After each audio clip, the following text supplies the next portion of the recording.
Bom dia. Hoje nós vamos corrigir a atividade de ontem e também vamos estudar sobre dois tipos de sujeito, ou seja, estudar sobre oração sem sujeito e oração com sujeito. Vamos discutir sobre esses dois assuntos, mas no momento vamos corrigir a atividade, que é explorando os mecanismos linguísticos. Duas concepções do sujeito. Essas definições normalmente são aceitas sem questionamento. No entanto, nem sempre esclarecem esse elemento da oração. Como fica o sujeito quando utilizado numa situação de comunicação? Tomamos como exemplos duas charges. Então, nós temos a charge aí, Kong of Money. Chega, não vamos mais protelar. Vamos sair agora e eliminar a fome, a pobreza e a desnutrição. Mas e depois? Onde a gente esconde os corpos? A outra charge diz o seguinte: a teoria de Darwin. Então, vocês observem aí os macacos olhando um grupo de humanos aí enfrentando uma guerra. Então, é por isso que os macacos estão decepcionados. Ele diz o seguinte: é muito triste, a gente põe filhos no mundo e eles crescem e depois, olha só no que dá. Então, vão enfrentar a guerra, vão se matar como se fossem seres não civilizados. Então, a pergunta aí: qual é o fato social de referência, circunstância histórica no momento de sua criação de cada charge? A concentração de renda e do poder no mundo e eminência da deflagração de conflitos no Iraque. Número 2. O que a charge se permite depreender da posição do autor sobre os acontecimentos? Utilize o título delas para enriquecer sua resposta. Observe essas duas orações extraídas das charge. A gente põe filhos no mundo, onde a gente esconde os corpos. Então, aí, identifique os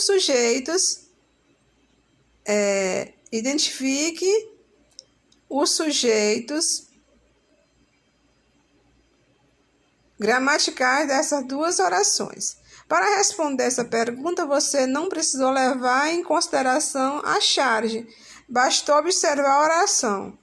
Mas apenas identificar o sujeito da oração não é o suficiente para empreender o sentido do texto.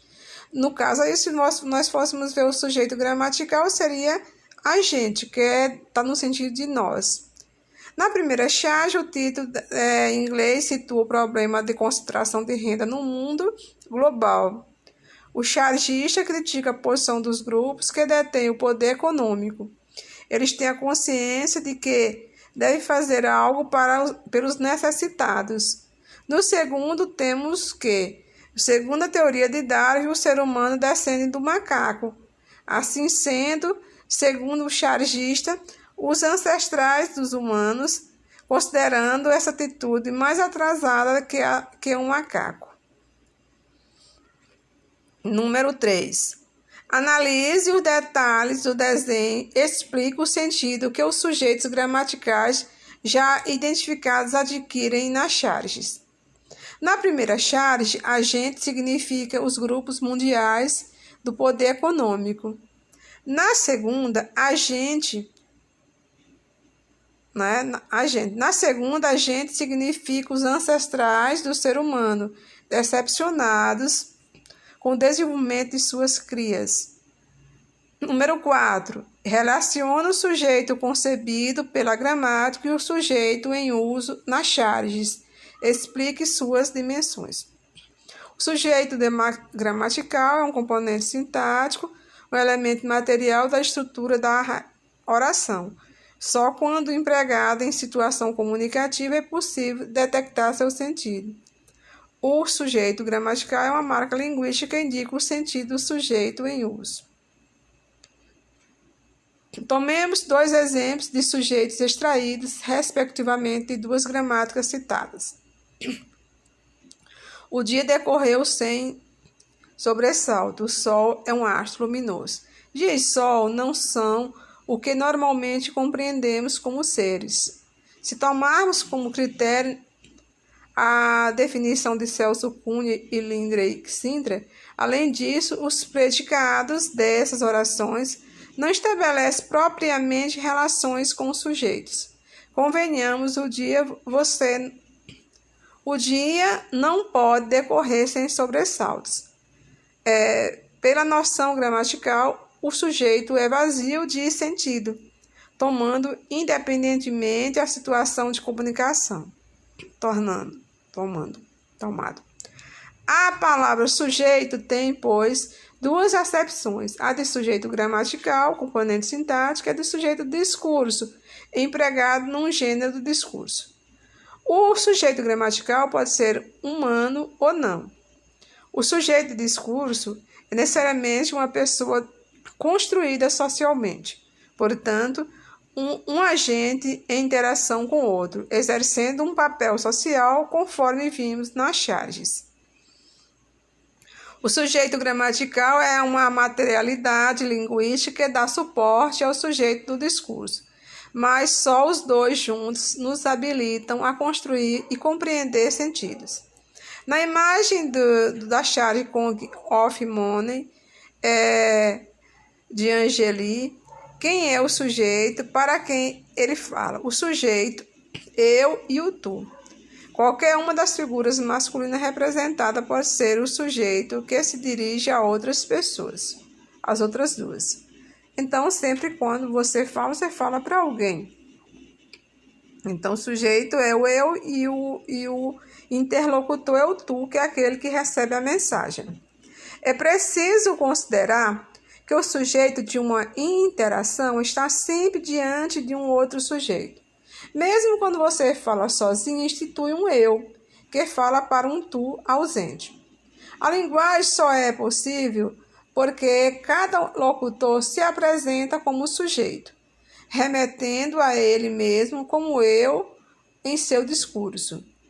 Por isso, eu proponho outra pessoa, aquele que, sendo embora exterior a mim, torna-se meu eco, o qual digo tu, e que me diz tu. Formas de ocorrência do sujeito gramatical. Aí, como eu disse, que nós vamos trabalhar com duas formas de sujeito, que é o sujeito com oração com sujeito, que está na página 327.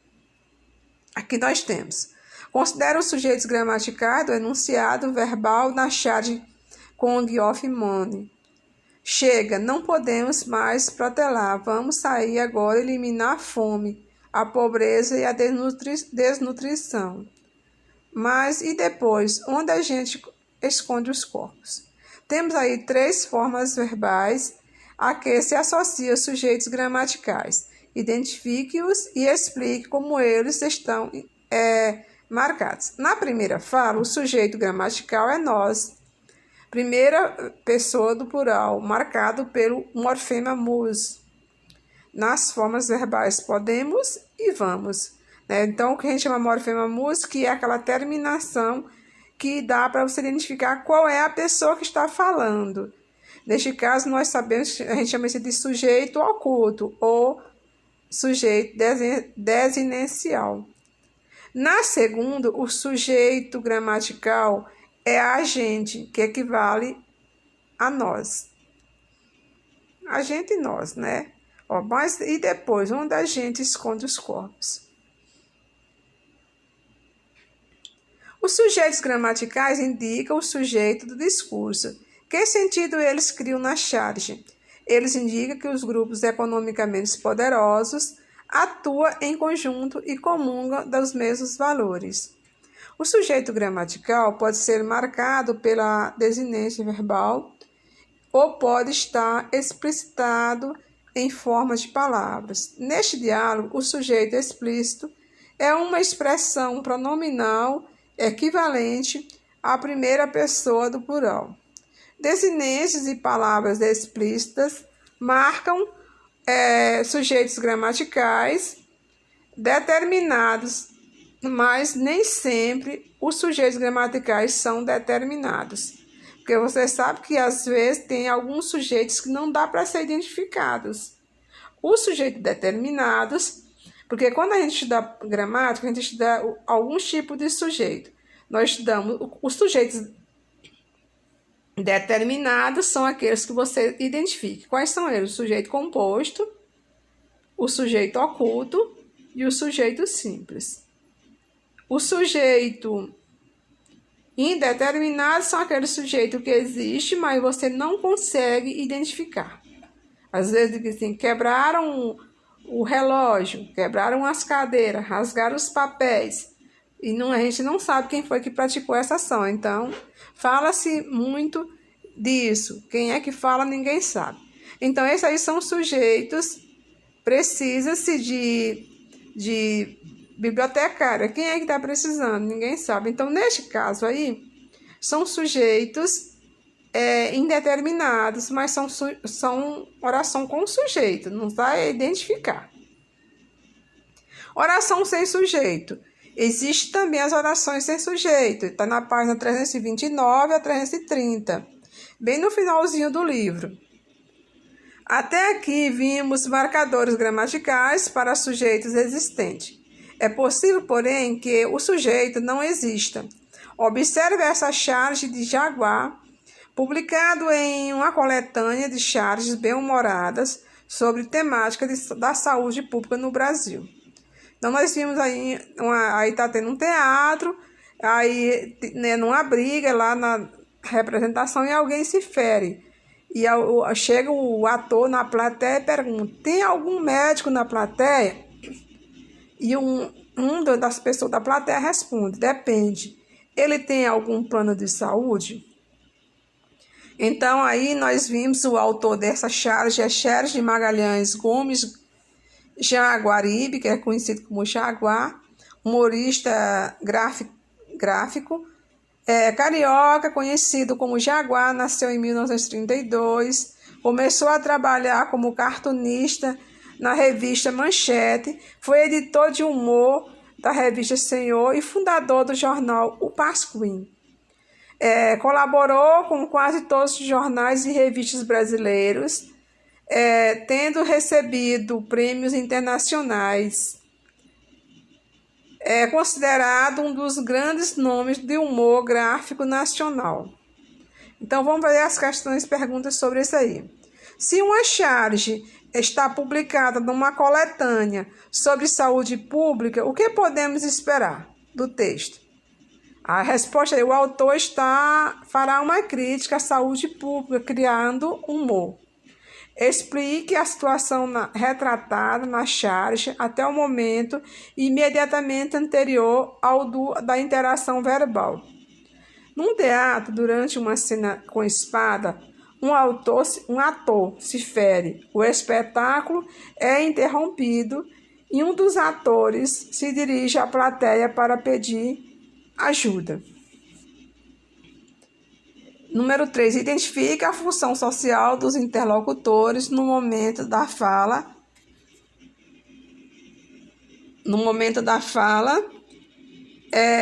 Retomando as falas. Tem algum médico na plateia? Depende. Ele tem algum plano de saúde? O ator fala com um ser humano ou com um amigo da vítima que precisa socorrê-la. O espectador fala como médico. 4. O verbo ter foi empregado nas falas do ator e do espectador com diferentes sentidos. Identifique-os. Na primeira fala do ator, ele tem o sentido de existir. Encontra-se na plateia. Na fala do espectador, de possuir. Letra B. Explique sua função na charge. O chargista jogou com dois sentidos, para criar humor e criticar a atitude de médicos que só socorrem as pessoas em condições pessoais favoráveis. 5. Na fala do ator, o verbo foi empregado no padrão coloquial. Qual é a norma padrão aí, correspondente a algum médico na plateia? Gente, neste momento, em nenhum momento se destacou o que é oração sem sujeito.